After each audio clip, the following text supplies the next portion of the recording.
Hi guys, I'm going to show you a video where it explains how the evolution theory which you're taught in school is a lie. As well, the planetary form of Earth, which you're taught in school, is a lie. Earth is flat, we live under a dome.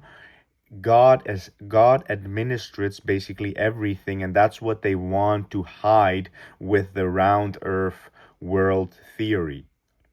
They want you to disconnect, they want to disconnect you from God.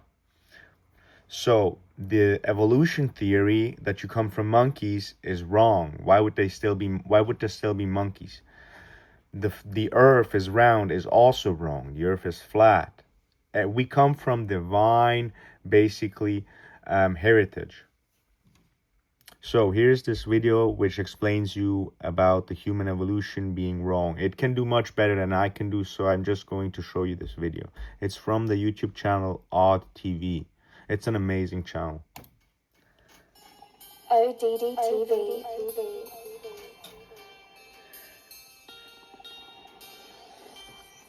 Erasmus Darwin, the grandfather of Charles Darwin, was a Freemason and a member of the Royal Society, and he first proposed the theory of evolution in 1794 in his book titled Zoonomia. Erasmus suggested that all life had evolved from one common ancestor, which over time branched off into all the species we see today.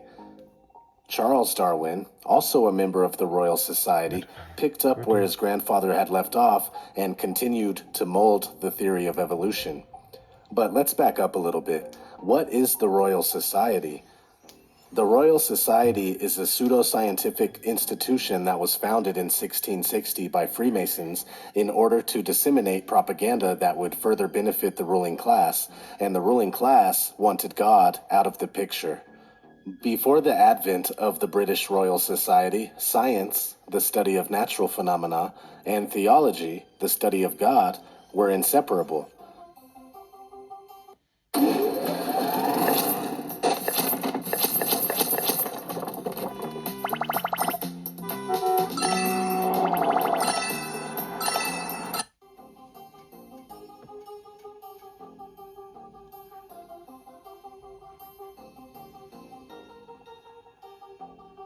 But the Royal Society began to help promulgate not only the theories of heliocentricity, gravity, and relativity, but also the theory of evolution.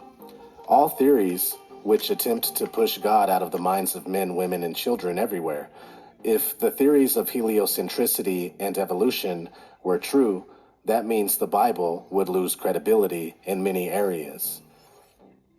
Let's watch a clip from a PBS documentary called Evolution. Any contribution to our natural history from the pen of Mr. Charles Darwin is certain to command attention. His latest publication, The Origin of Species, is manifestly regarded by him as the opus upon which his future fame is to rest. Mr. Darwin claims that every living thing, every fish, plant, fungus, fly, elephant, man, turnip, are all equally the lineal descendants of the same common ancestor. Such a notion is absolutely incompatible with the Word of God. Man was made in the image of God and redeemed by the eternal Son. Natural selection is an ingenious theory for denying the working and therefore the existence of the Creator. That's basically it. They put it out there. Now back to Charles Darwin. His book On the Origin of Species was published in 1859, and it later popularized the theory of evolution. According to Darwinism, single cells eventually evolved into invertebrates, which are creatures without backbones like jellyfish, then successfully into fish, then amphibians, then reptiles, and finally mammals. Darwin said this occurred from creatures adapting to environments. If, as evolutionists claim, bacteria evolved successively into invertebrates, then fish, amphibians, reptiles, and then mammals, there must have been countless transitional stages. Think about it. For a fish to become a land creature, turning its fins into legs, would require new bones, new muscles, new nerves, and while it was adapting to life on land, a whole new breathing system. Since this supposedly happened from chance mutations, which are very rare events, a massive amount of creatures would have to live and die during the intermediate period. So where's the evidence for these transitions? Among bacteria, invertebrates, fish, amphibians, reptiles, and mammals, there are many thousands of species, but no intermediate species between these groups. That's one reason why Carl Linnaeus, father of taxonomy, the science that classifies living things, was a creationist. Evolutionists try to explain the missing intermediates by saying they all became extinct. It's a convenient way to say we don't have any proof. A better reason for their non-existence is that they never existed. I'm here to tell my people it's time to stop believing bullshit. Just because a motherfucker tell you bullshit with a straight look on their face. We too old, we too smart, we too motherfucking good to believe shit don't make no fucking sense. You too old to be believing in evolution with your stupid motherfucking ass. Evolution say people came from monkeys, and the question is, why is there still monkeys, you dumb motherfucker, you? Is these the retarded monkeys? They didn't turn into people just yet. Get your stupid ass the fuck out of here. So with all the problems of evolution theory and the lack of evidence, it's easy to see why people weren't buying it at first. Enter Thomas Henry Huxley, Freemason and fellow member of the Royal Society. Known as Darwin's bulldog for his fierce defense of the theory of evolution, by relentlessly defending the theory, he helped familiarize the public with it to a large extent. So now the Darwins and the Huxleys establish a relationship for future generations. Again, most of the members in both families are Freemasons and Fellows of the Royal Society, which was started by Freemasons. Whoa. What's that? I just built a budgeting app in Base 44. Guys,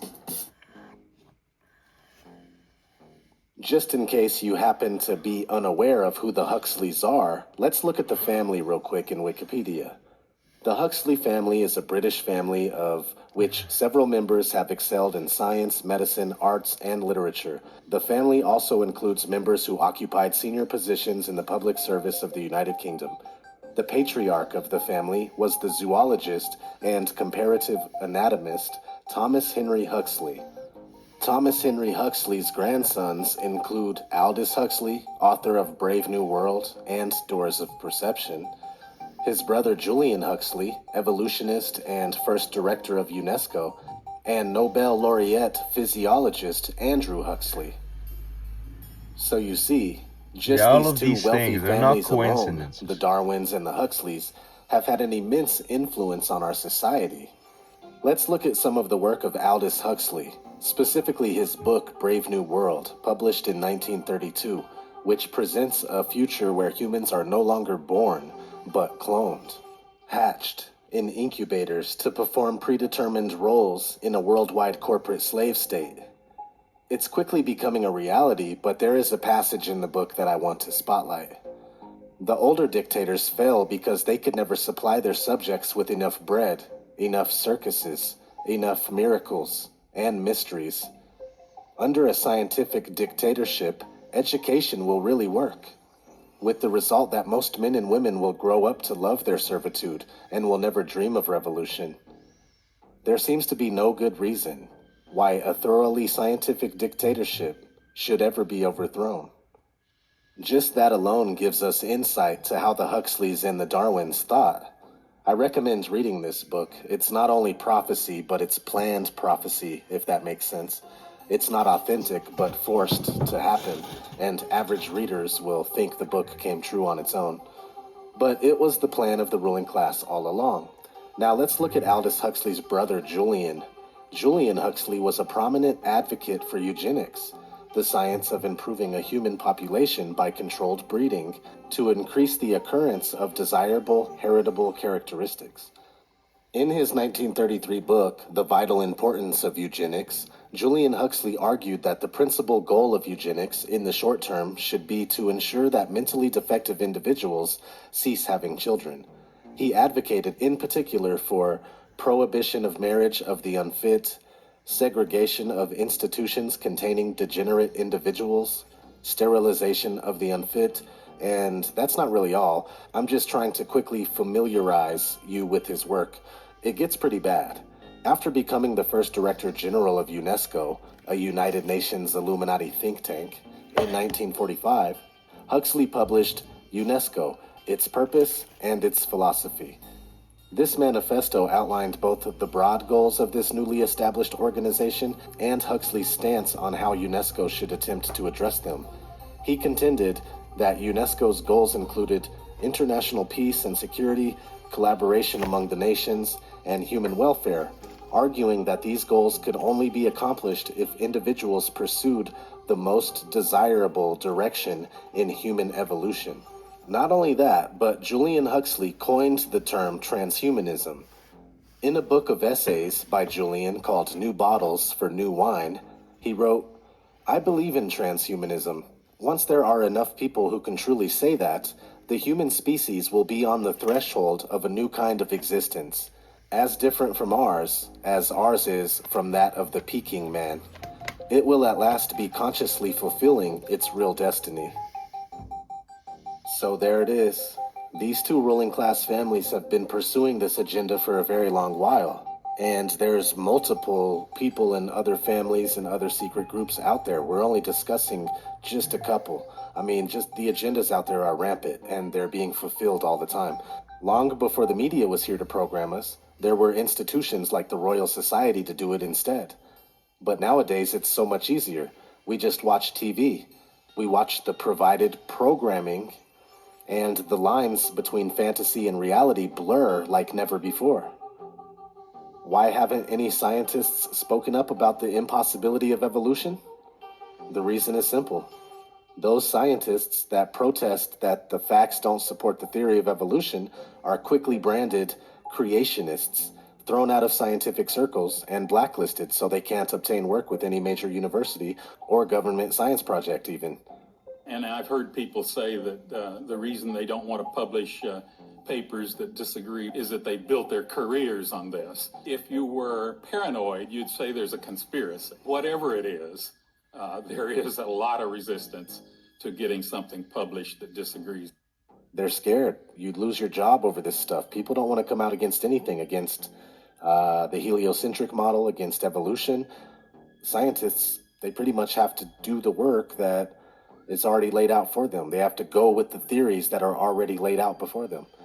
We all know if anybody goes against the mainstream narrative, we are ridiculed, mocked, and shamed, and it's just absolutely garbage, man. We need to change this.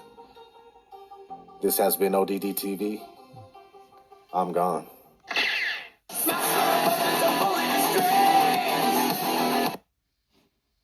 So yeah, that's basically it.